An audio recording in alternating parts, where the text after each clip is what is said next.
or KINEMASTER.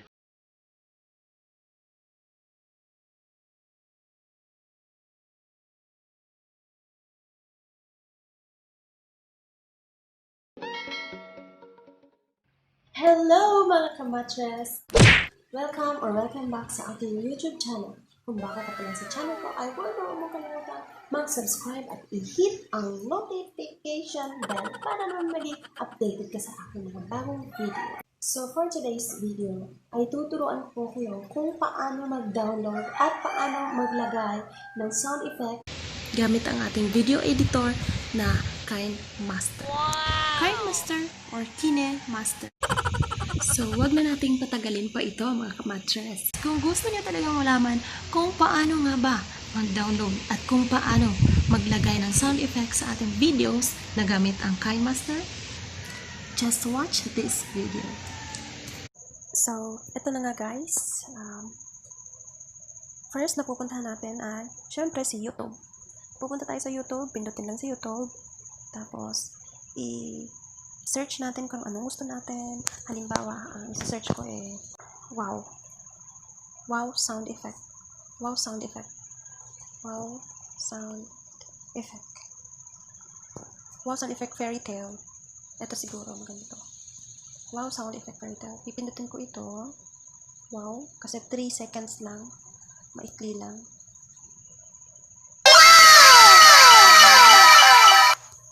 So,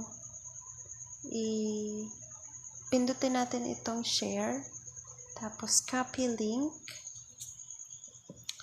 ganun lang, then back na tayo, pupunta tayo kay Chrome, then search natin pupunta tayo kay Google or Chrome, then search natin si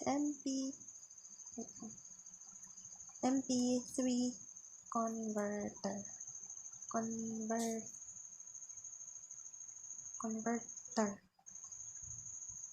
Search natin yan. Tapos, ganito ang lalabas. YouTube to MP3 converter. Pinutin lang natin itay. Tapos, ilagay natin, ipipaste natin to, yung nakopy natin kanina. Ipipaste lang natin dito. Syempre, pipiliin mo itong MP3. Wag MP4. Alam naman natin, MP4 is video yan. MP3 lang. Tapos, i-convert natin. Hintayin lang natin sa saglit. Tapos, pindutin itong download.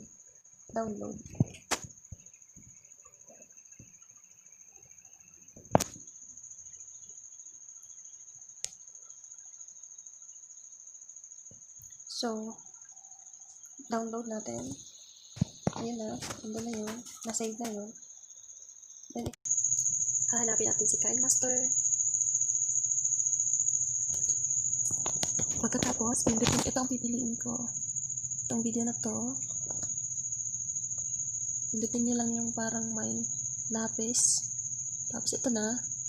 Ito ang kinalabasan. Tapos pindutin nyo lang itong audio dito sa gilid. Tapos hanapin nyo yung file manager. Then, hanapin si download. Click si download. Tapos hanapin lang yung wow sound. Yung kaninang natin. Download natin. Ito. Try natin ito. Pindutin lang yung positive sign. So, okay na. Then, pindutin itong check. Then, itry natin kung gumagana ba. Okay. Hello, mga kamatres! Sa YouTube channel! Okay, so ganun lang guys. Ganun lang ulit kung paano mag-download ng para sound effect para sa iyong video na ang gamit mo ay KINEMASTER or KINEMASTER. I hope na may matutunan kayo sa video ko. Thank you for watching. See you next sa aking video.